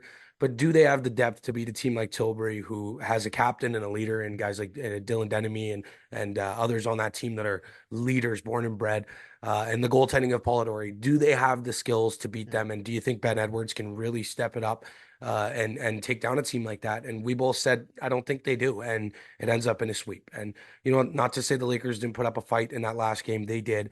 Obviously, that huge hit that we got to see Nemeth. Frank Nemeth. Wow. They call him Frank the Tank in Woodstock, and dude, like he used to play in Stratford. Yep. So you guys know all about him. And you know what? Travis Winkworth is the fastest skater in the WOSHL, but it goes to show you sometimes when you get good speed going, you better watch out. And such a great clean hit. Oh yeah, exactly. And you know, hats off to Winkworth. He got up, he stayed in the game, and he set up the game-winning goal. So there you go. You know what? Exactly how I thought that would play out. It played out. I didn't know if it would be a sweep. I thought maybe Woodstock would get a game. They didn't. And then obviously the series that we both sat down and said was a complete toss-up. We had no idea which way it was going to go. Petrolia and Alvinston, we knew it was a rivalry series. So good though. Bitter. And you know what? The first game, Petrolia came in. They said, we're a bunch of bullies. We're going to show these guys how we play hockey. Yeah. And they did that. Alvinston didn't get trapped into their game. The Petrolia style of big rock'em sock'em, veteran group. Alvinston got out there. They got speed going. They were successful on the power play and some shaky goaltending from Petrolia. Next thing you know, Alvinston's in the second round. So I thought it was a great first round though, Raji, overall, like a textbook. Yeah. Absolutely. And hey, hats off to Alvinston, who gets their first WOSHL playoff wins. They were previously over 5 because, well, they went 0-2 in Stratford in year 1 in 2022, and then Yep. 0-3 against Elora last year. Yep. But so they broke that curse. They get a 3-game winning streak and takes them into the second round. Before we get into the rematch, I know you're chomping at the bit to talk about that, but I want to ask you about Alvinston and Stratford because I really do believe it's going to be a heavyweight tilt. Two teams that absolutely hate each other. Anytime they play, it's high animosity and very intense hockey. Just your thoughts on what you expect from that series, and maybe if you could finish the thought off with who you expect to come out on top. Yeah, Raji, this is gonna be it's gonna be interesting. Alvinston is gonna be a tough test for Stratford, and it's obviously no slag on Stratford. They're the best team in this league. They went out and proved it again this year. Regular season, Mighty Expedite Cup winners. Um, it's just again, Alvinston's young, Alvinston's fast, and for whatever reason, right now, Nolan DeKoning's in the zone. He's playing great hockey, and you can date back to his 2-0 shutout in Tilbury, where he outdueled Ryan Polidori, which does not happen often in this league, where goaltenders outduel him. I love that line with Perry and McEwen, and when you get guys like Pruder, I thought Fryfogel's a great defenseman. They have depth this year, which is something that they lacked in the last couple of years when they did have, from the first year, they weren't a great team. Last year, I thought they were better, but they lacked depth and goaltending. And I thought this year they added the pieces they needed to add. And when you go and watch this team, if you're a fan in Stratford, maybe you say, and you haven't gone out to watch them, or if you're a fan or somebody who's curious about the Western Ontario Super Hockey League and you want to check out a game, get down to Alvinston, because one thing we already talked about, that barn and now that they're in the semifinal, that barn is going to be rocking. It's ridiculous. I went there. We bought tickets. We went for the Tuesday night game, which is Tuesday night. Game 2 against Petrolia on a Tuesday, and the building was so full. My dad and I were standing on the end wall at the very far end. That's why I couldn't see you. Exactly, you couldn't see me because there was no seats. So get down there if you can. But again, for Alvinston, that's my argument. DeKoning's good. He's playing really well. They have some depth, and if they continue to get scoring from guys like McEwen and Carson Perry and Pruder, and get some really good defense out of guys like McGowan and Fryfogel, I think that they could put up a really good fight. But all that being said, there's always a but, there's always a catch. The Stratford Fighting Irish, again, are the best team in this league. And as a Tillsonburg fan, you know that they're not my favorite team, obviously, but I have to give them the respect that they deserve. And that's the thing, is that Jamie and the guys up there have them playing a system, and I've said it over and over again on my show. I've said it before when I've come on your show. When they play their system, when they're not taking stupid penalties, when they're all back checking, when they're moving up the ice as a team, it's very difficult for anybody to stop them. And one thing we've always noticed about these guys since I've become a fan of this league is that when Stratford wants to score, they score. Yeah. And so for guys like DeKoning, can he hold them in there? I don't know. Because Stratford's going to put up a fight that I don't think Alvinston has seen this year, because they again, you just said it, that congratulations to them. This is their first playoff win as a series. Stratford, this ain't their first rodeo. We talked about it. They beat them the first year and then got swept by Elora. They came back with a vengeance last year. They outside of that one loss to Aaron, they would have went undefeated in the playoffs. Yeah, they were 11-1. 11-1, including sweeping my boys up in Tillsonburg. And undefeated on the road too. No easy undefeated. task. Yep, because that one loss to Aaron was at the Allman, which is crazy to think about, but it happens.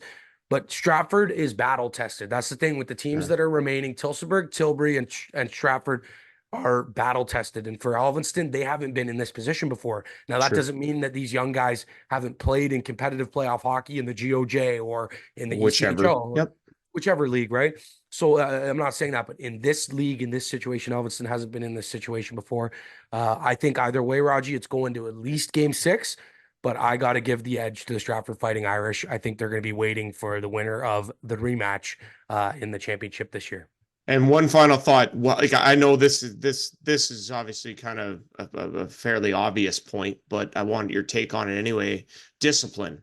I mean, goddamn, I think that's going to be a huge factor here, because man advantages, special teams, Stratford could score shorthanded, Alvinston could score shorthanded, but you don't want to give the team life. You know what I mean? No, not at all. I agree with you fully. And if you look at the numbers this year, Stratford was the most penalized team in the league. So, and I understand that a lot of that, it can be looked at differently Misconducts, because of etc. majors, Yep. misconducts. Exactly. I know Tilsonburg was right up there. And again, we were almost tops in the league in fighting majors and misconducts. So those Right. penalties aren't going to hurt you other than the guy's going to leave the game, and the misconduct just hurts that guy's own, situation.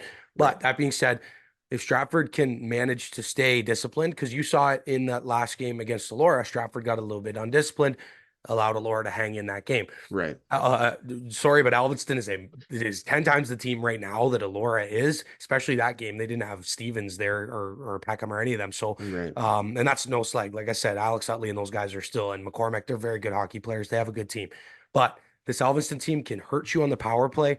And like you said, they can score shorthanded as well. So, for both these two teams, stay disciplined. Don't let the refs get in your heads, because we know that when you go to other buildings, every penalty that's taken, if you're a opposing team, you're going to think in your head, homer, refs, etc. That's just how it works as a hockey player. It doesn't mean that that's the case. It's just that a lot of hockey players are going to view it that way, right? So don't get frustrated, because now that we're into the semifinal, every penalty is going to mean so much more. 100%. Every penalty kill is going to mean so much more. And every goal, every shot, everything's going to matter more. So as that magnifies, can Alvinston hang in there? I don't know. I'm still giving the edge to Stratford, but yes, discipline is going to play a huge role in this series. Yeah. And again, a lot of our points that we're making about this series, we can make about the rematch. Defense wins championships. It's going to come down to goaltending, and to be the man, you got to beat the man.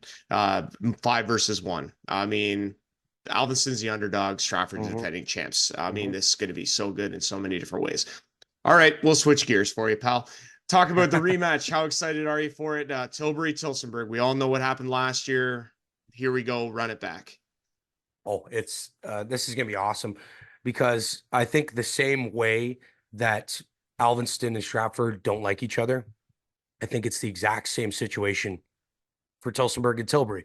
Tilsonburg and Tilbury didn't really have any animosity last year in the regular season. Blood.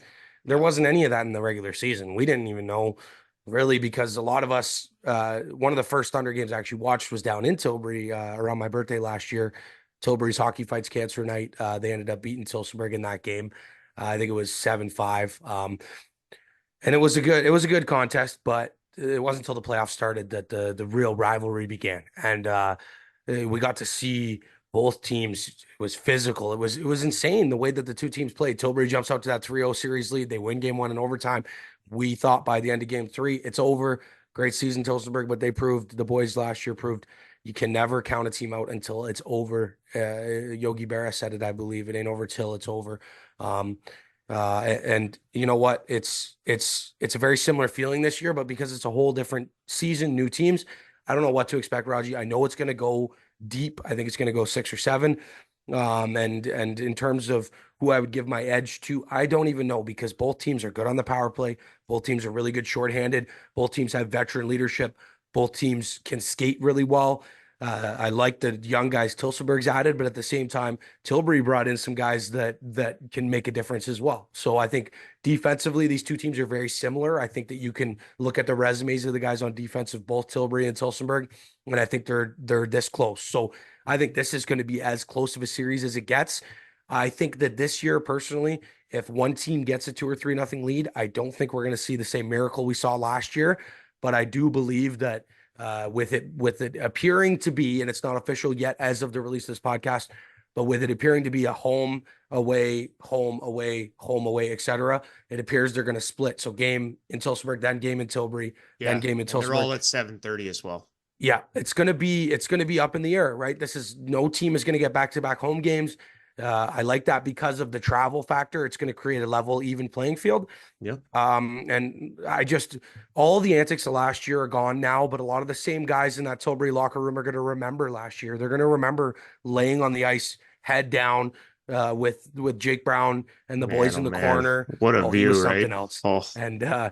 And Rebry skating up the wall, getting everybody fired up that was there to support Tilsonburg. They remember that, right? And of course, as much as our guys remember that in the happy way, they remember that in the negative way. And they're going to use that as fuel and motivation to say what those guys did to us last year, we're not letting them do it to us this year, right? So it's on Tilsonburg to stand their ground, win game 1 at home, and then go from there. I'm not going to predict a winner, because the thing is that you see what logo I'm wearing. You guys are going to know what I'm going to say anyway, and you're going to call me biased. Not you, but no. People out there. Well, okay, so talk about the goaltending because I think that's a big topic here. Ryan Polidori, he had another outstanding year. And you know that he's going to be your workhorse and you're going to ride him and your success is going to ride and die with him. Question marks abound on Tilsonburg's side. Yeah, exactly. Well, Tilsonburg, here's the thing that's weird for me this year. We brought in 3 starting goaltenders, 3 guys that are the caliber of starting goaltenders in the WOSHL. We re-signed Jesse Raymond, who's been a Tilsonburg Thunder for years now. He's a stud. The Razor's a great guy, but he was coming off a bad injury, so it was kind of like, do we know where he's going to be? We re-signed Matt Sagrot for this year. Sags last season was one of the best goaltenders in the league. This year he had ups and downs. He had games where he was outstanding and nobody could beat him, and then he had games where he was a little bit shaky. And then we signed Andre Waugh, who's a guy who we haven't even really talked about, who came in and he won his first 3 starts. He had a rough start against Elora, and we haven't seen him since then. So, and all 3 of those guys are capable of winning games in the postseason in the WOSHL. So for Tilsonburg, I'm not going to say that any one of those 3 guys is going to be the workhorse, but I will say that I do believe it has to be one guy. So we can't have a game 1 Raymond, game 2 Sagrot, game 3 Watt. It's not going to happen. It's going to be who performs is going to get the golden ticket, right? And for Tilbury, it's Polidori or nobody. I'm sorry. I know that Swan Marison's a really good goalie, and I know that they have another guy on the roster, Matt Anthony. But Polidori, this is his team. We saw it last year. He hurt his groin in game 6 in Tilsonburg, and he's a warrior. He finished that game, and if you watch that game-winning goal tapsel across to Jake Brown, Polidori would have saved that if he wasn't injured. And then you go to game 7, he lets in 4 goals no, I think he only let in 3, but he let in 3 on the first 6 shots. I remember. And then he pulled himself. He pulled himself because he knew he was injured and he realized, okay, if my boys are going to win, I got to get out of here. What a leadership move from him to realize that. But at the same time, he knew he's the guy. So Polidori, if he stays healthy, he could be a huge X factor in Tilbury coming out on top, obviously. But I think either way, Raji, I don't want to jinx it right now, but I think it's going 7. I honestly do. Fair enough. And the last point, I'm going to give you an opportunity. I got about 5 minutes left here. Okay. Well, who's got the most pressure in this series? Is it Tilsonburg because they've got to prove that last year was no fluke in that series, or is it Tilbury because revenge is on the mind? Personally, I think a lot of the weight is going to be on Tilbury's shoulders, and I think Tilsonburg. Here's the thing: is that they knew this year they played really well. They were 16-2-1 to start the year. They went on this losing streak, this downslide. They got into the playoffs, and there were people that doubted that they'd even beat Strathroy. And they went in. They said, you know what? We got all of our injured guys back. We're going to prove our point. And I think that the veteran leadership and the fact that we beat them last year in a reverse sweep takes all the pressure off of us. I think it's on Tilbury because, like you said, some people would still call it a fluke or a lucky series win for Tilbury. Raymond caught fire. Polidori goes down. Denemy was dealing with work stuff, so he wasn't able to make every game that series. This is an opportunity for Tilbury because I believe, like I said, they have all the weight on their shoulders to prove that they are a top team in this league. Because if it's Tilsonburg at Stratford again in the championship, obviously I'm not saying right off Elvis, I'm just saying if it's Tilsonburg at Stratford, would there be anybody out there that's surprised? But if Tilbury's able to advance and get to that next round and get into the championship, they can buy and bid for their first WOSHL championship. And Tilsonburg's already 0 for 2 in that category. So yes, we still have pressure on us because we swung and missed. And guess what? 3 strikes, you're out. So we're already 0-2 in the count. So for Tilbury, though, I think all the hype they had last year with that 19-win first season, the inaugural season, the crowds they were getting, I think that it was huge for them to get into that 3-0 lead against Tilsonburg and then just to have all the gas come out of the tires, all the air come out of the tires after blowing the lead. I think that they have revenge on their minds, but they can also trap themselves if they get into too much of a physical and revenge style game. It could cost them. So I think the pressure's on Tilbury. I think Tilsonburg's going to come in relaxed, but I think that if they play too relaxed, Tilbury can jump on that, right? So I'm going to definitely, like I said, give the edge to the boys in black and gold as I always do. But look out, because if Tilbury does get hot and beat this team, beat the Thunder, whoever's waiting on the other side, you better watch out because when Tilbury's playing well, which I don't even think we've seen them play their best hockey this year, by the way. But when they're playing well, they can beat anybody. Well said. I got about 2.5. I'll leave it for you for final thoughts before we sign off. Go ahead. For sure. Thanks, Raji. again, folks, if you are watching this podcast, share it with your friends and family. If you have hockey fans in your family, get them to understand that this is an elite senior hockey league, and this is an opportunity for you. If you're in Southern Ontario, anywhere in Ontario, we got games in that kind of mid part of Ontario with Tillsonburg and Stratford. We got down on the peninsula out near Sarnia with Alvinston, and all the way down the other side of the peninsula with Windsor area with Tilbury. So we have games being played across the whole southwestern part of Ontario, which is why we're called the Western Ontario Super Hockey League. Spread the word. Let's get some people in these seats, and let's show people that this is the best senior hockey league in Ontario. And when we do join up and become the OEHL, it's going to be the best. Sorry, not the OEHL, the OSHL.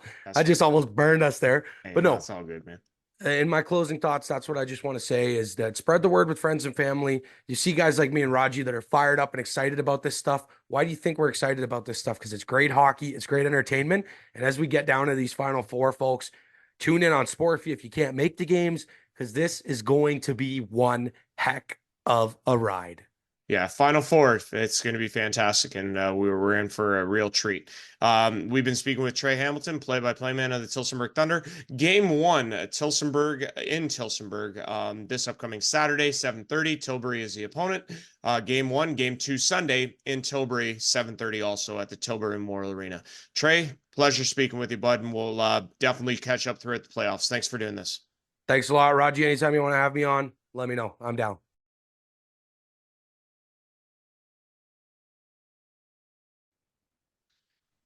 All right, here, folks, on the WOSHL Podcast, episode 25 playoff edition. We're getting set and prime and ready for the WOSHL semifinals. It's Final Four, WOSHL edition, if you will. Final Four, I love that. March Madness is right around the corner, too. I forgot about that. I didn't even make that connection till just now.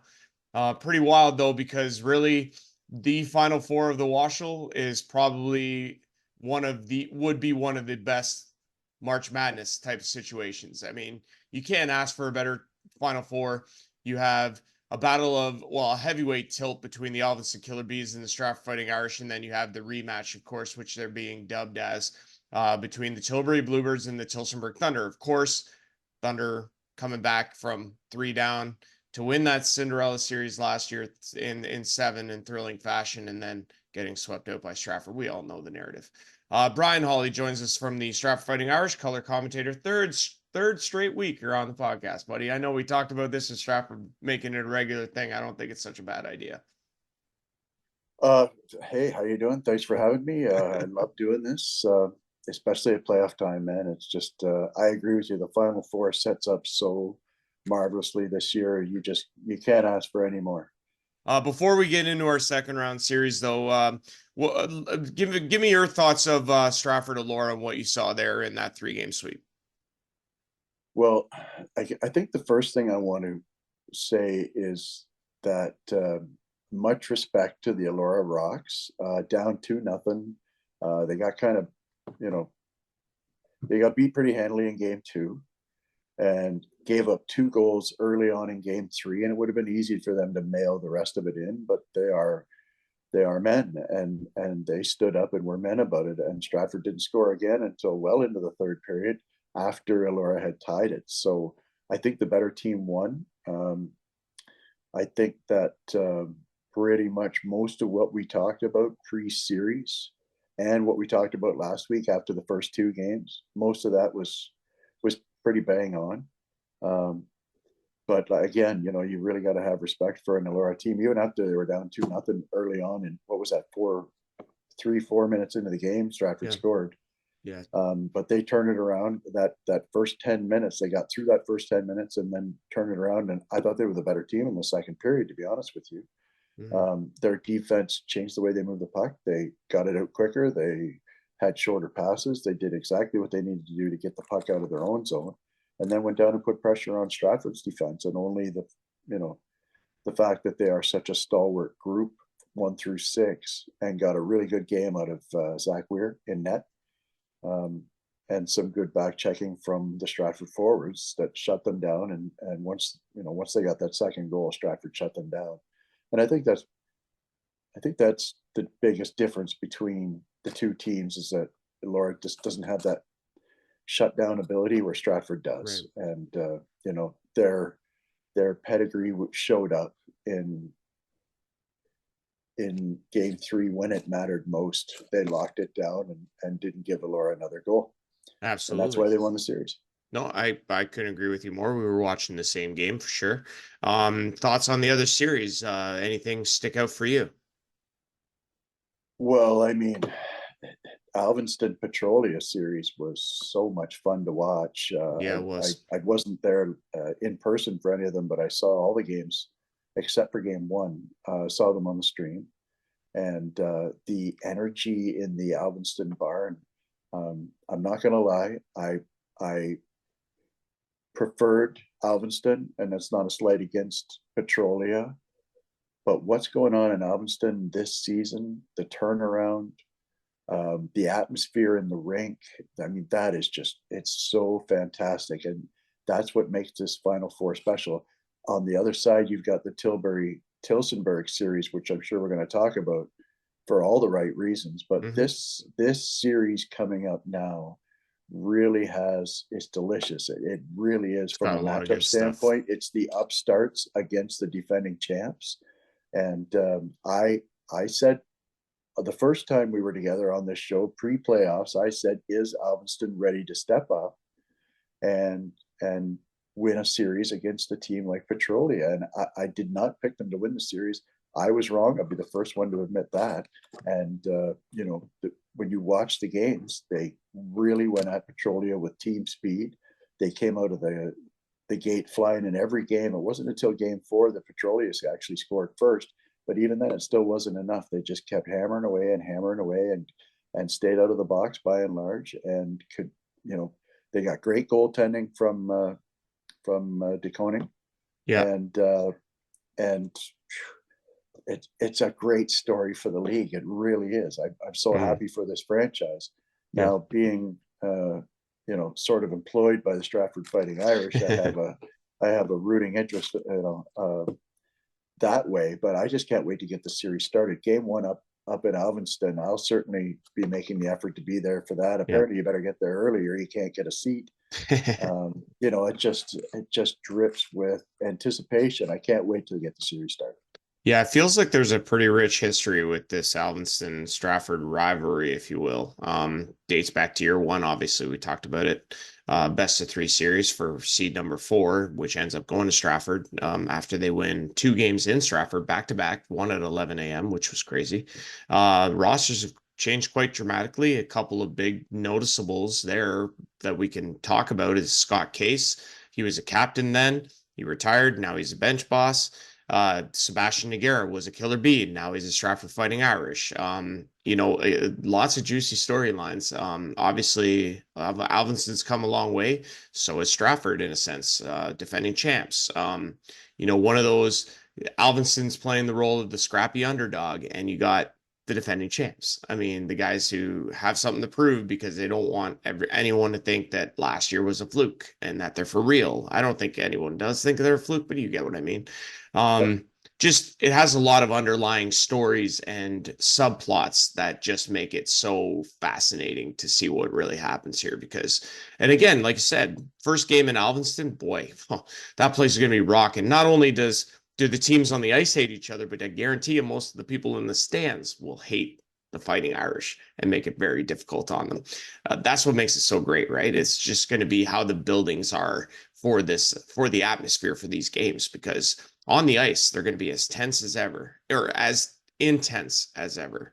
But is the crowd going to influence or not influence it? I think more in Alvinston than Stratford, but I'm really interested to see if Stratford will come out for this one. You know what I mean?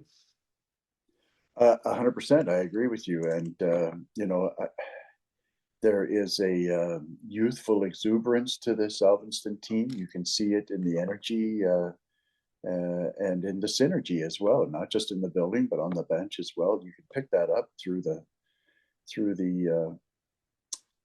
stream. And, the other cool thing is that I highly anticipated Alvinston sending some people to Stratford to cheer on the road. And I happened to just be on the Facebook page there and saw that there is a bus shuttle. Yeah.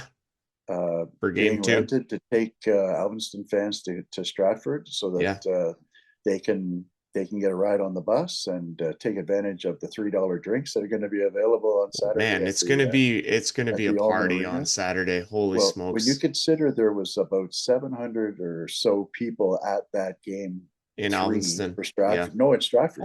Oh, yeah, right. There were about 700 people there for that game. I don't know the exact number, but it was about that number. The 50-50 was almost $800. Right. And now when you add in the extra round, is going to bring in more Stratford people and throw in a bus of Alvinston people. Yeah. Boy, howdy, that's going to be Dude, it's going to be a rock. Like, the It crowds would are going to be. surprise me if there are 1,000 people at the barn there on Saturday Man, for game 2. that's what I mean. And not only that's what I'm talking about. It's going to be fantastic. So yeah, first game Alvinston 8:15 on Friday, and then you have Saturday 4:30. The next two Stratford home games after that 7:30 start times, not 4:30 if you didn't catch that change in the post. What could you pick an X factor? Because I think there are a few when it comes to this series. I don't know which one you would necessarily go with, but if you want to, do you want me to give you mine first? Sure, go ahead. Okay. I mean, you could go with the cliches and say defense wins championships, and that it all comes down to your final frontier, if you will, or final line of defense. You can say that the goaltending will be a big X factor in this series. Nolan de Koning wasn't very good in game 1, and he'll be the first to admit that against Petrolia, but stellar the rest of the way. Next 3, they win. He's finding a groove, and he's playing really well. His games seems to be on the right track with 3 straight wins. What kind of Zach Weir are we going to get? Is it going to be one that didn't play very well against Elora in game 1 and played better in game 3? Which one are we going to get there? Are we going to see Darren Smith in this series? What is that going to mean? Not only that, but if de Koning struggles, Mateo Lalama is just as good, and he is ready to go as the 1B. So again, I don't know. I think goaltending could play a big factor. Could be the deciderman in the series. I don't know. It's so tight to look at, but obviously you give the nod to Stratford based on the event, like on the experience. But I don't know. I think it comes down to goaltending in this one. What do you think? Well, I think you make a good point, and goaltending tends to be a factor in most playoff series. But for the reasons you're talking about, that, with Alvinston not having a lot of playoff experience, having a hot goalie going into a series like this is really going to help embolden the Killer Bees to believe that they can win. When you talk about Zach Weir, it's my belief that game 1 of the Elora series was an outlier, and I think he proved that in game 3. He was razor sharp in game 3. Right. And didn't think he had a chance to stop either goal. There was a rebound goal that he had no chance on, and something off the boards. It was a tip. It was a tip in front. The first one. So he had really no chance on either goal. But when he saw it, he stopped it. And so I don't have any doubt that Zach Weir is going to be great. Will we see Darren Smith? That's what Jamie Petrie did last year. He played both goalies through most of the playoffs. Right. That's the nice, it's the nice thing about Stratford's side is that he can play either goaltender and feel confident going in. Mm-hmm. The one that I'm really keeping an eye on, and you're gonna blast me for being biased here, but Jacob Chandler was fantastic in the Petrolia series. He was good. The further the series went on, the better he seemed to play. Same with Lamoureux. Really surprised. Well, the two of them together, they played together for how many years now? They played together in junior. For those who don't know, I keep pointing out that being a St. Mary's Lincolns fan, that they were graduates of the Lincolns last season. Right. And I don't think Lamoureux, one of them didn't play when they went to Stratford. I think Lamoureux was there and Chandler didn't play. But yeah, that's right. Chandler, because of his size, I know it was a guy that I know there was at least one member of the Stratford coaching staff that was telling Jamie, we got to get this Chandler kid on the roster. And because he's not just a good skater, he's got a great set of hands. He's a big kid too. I think he's 6'2", maybe. He's a bigger guy. Yep. So his game kind of plays at the senior level. Right. You'll find that the guys that are bigger, they last a little bit longer. They just do a little bit better at senior. It's a tough league to play in for smaller guys. Now, the Cameron Stokes of the world notwithstanding, of course, but so I'm looking at Chandler to really step up and have a good series and be a real pain in the butt because of the big, deep physical defense core that Stratford has. Big guys like Chandler are going to have a better chance of success. That's a fair point. I like that. I know another big thing, obviously, that we talk about a lot is discipline, and special teams, because, just because you have a power play opportunity doesn't mean you can't defend, and teams will burn you. And I think Stratford is one of those teams that capitalize shorthanded a lot. Same with Alvinston. They got a lot of speed and they can make you pay for it, even if they're shorthanded. But there's such a thing as a smart penalty and a dumb penalty, and it's about being important. Like it's about recognizing the difference. I think the better team when it comes to discipline is going to have a major advantage in this series. Oh, I agree 100%. And to their credit, the Stratford Fighting Irish toned down some of their regular season antics and didn't take near as many penalties as they've been taking during the regular season. So, they get it. We watched somebody like Maverick Petrie, who was one of the, I think, in the top 5 of penalty minutes during the season, who had ample opportunity in both games 2 and 3 to, make statements or retaliate or whatever. And he passed on those. And right. I complimented him on air during our stream that he was doing that. So that line with Colin Martin and Spencer Mills. Yep. And I think Spencer Mills is going to be my X factor for Stratford because he scored a big goal against Elora. And that line plays really well in the playoffs. And like I said, last year, I remind everybody they scored the cup winner in Tilsonburg with Noguera, Martin, and Petrie. Right. So, but Spencer Mills gives them a little different. He's a little more speed and a little better set of hands. And I think that the way that line is playing, I think Spencer Mills might pop a couple of goals. And if Stratford gets depth of scoring from their third and fourth lines, they're going to be really tough to beat in this series. Yeah, depth is going to be huge in how they deploy it and matchups. And, that top line if you go top line against top line, man, there's a lot of firepower on the ice. McEwen, Perry, Faulkner, Robbins, Brulot, Stokes. I mean, come on, talk about juicy, right? So that's why they call it the Super Hockey League, because there's so many good hockey players. But I think the big difference and what is probably going to define the series is, will Alvinston get the depth of scoring that we anticipate Stratford's line? So after we're done talking about the Robbins line, then you still got Buckholtz and Leach on the second line, and of course. Even Stratford's fourth line with a guy like Warren Gorman, who's got blistering speed, and could be one of those guys that score a power play goal. And of course, the Stratford defense, not only are they big and annoyingly physical to play against if you're the opposition, the way they get involved with the rush is. Remember that goal that Justin Murray scored the game-winning goal. He's a defenseman who was standing in front of the net that caught the puck coming off the backboards, and he was the one that slammed it home. He's a defenseman standing in front of the net. How many times did Matt Fuller do that this year too? Same thing. My goodness. And Henderson and and you just keep going on. They all do that. They activate in the rush so well. Having said that, that is also at the same time, the danger with Stratford is that when they activate in the rush and get too active and then turn the puck over at the blue line, there's odd man opportunities going the other way. Yeah. And I think if I'm Alvinston, that's what I'm looking for. I'm really going to focus on the transition game, try and get that turnover at the blue line, knowing the D are active, let them be active, force a turnover at the blue line and get something odd man going back the other way. I think that's going to be a real key for Alvinston in this series. Well, both teams blistering speed, no question about it. This should be such a fun series, and it gets underway on Friday night at 8:15 in Alvinston, game 2, then back at Stratford on Saturday at 4:30. Thoughts on the other series real quick before I let you go.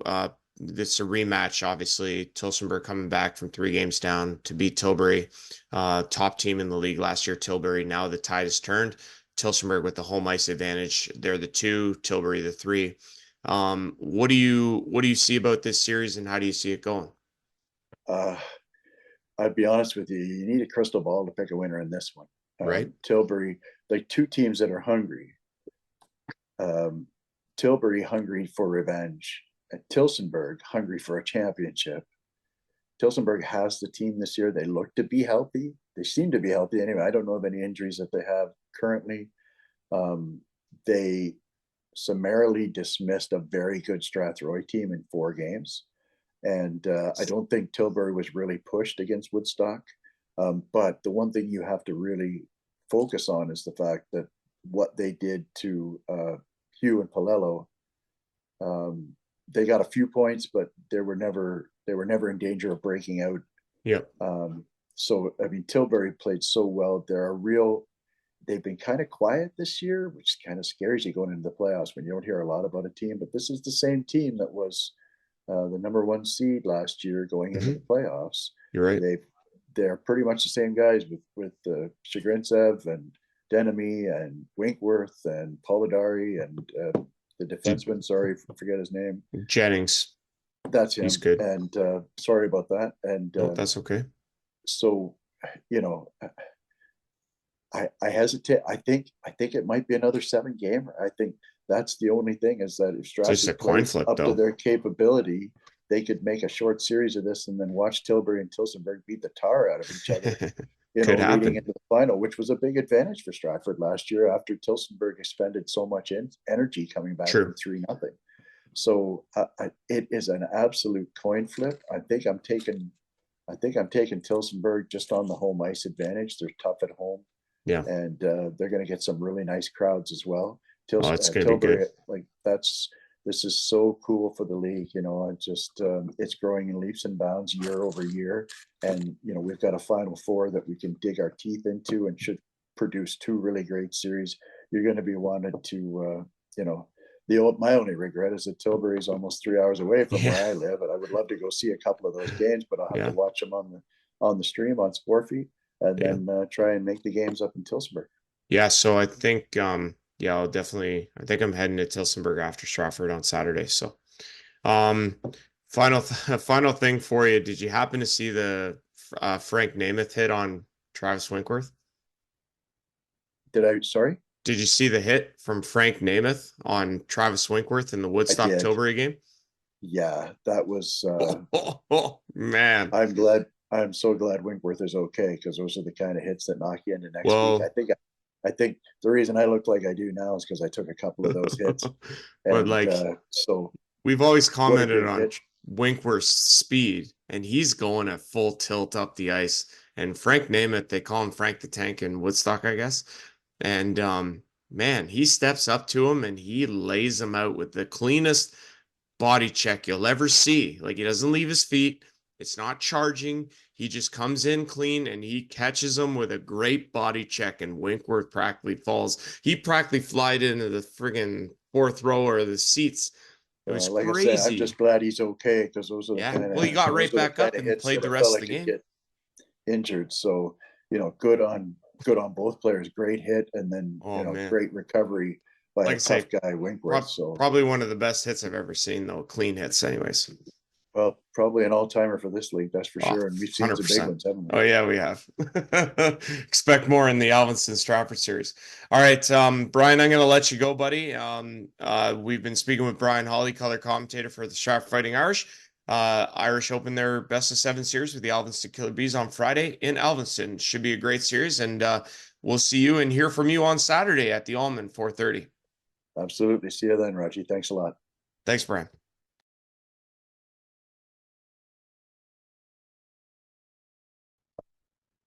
Yeah, guys, want to thank once again. We want to thank Dylan Denemy, Joel Campbell, Trey Hamilton, and Brian Hawley for coming on. We want to thank VMF Sportswear and Apparel for sponsoring the podcast, and we want to thank you, the viewer, for watching another one. Andrew Rogers, the host of the WOSHL podcast. This is episode 25, playoff edition. We'll be back with you guys next week. Take care, everyone. Be safe out there, and we'll see you guys again soon. Take care.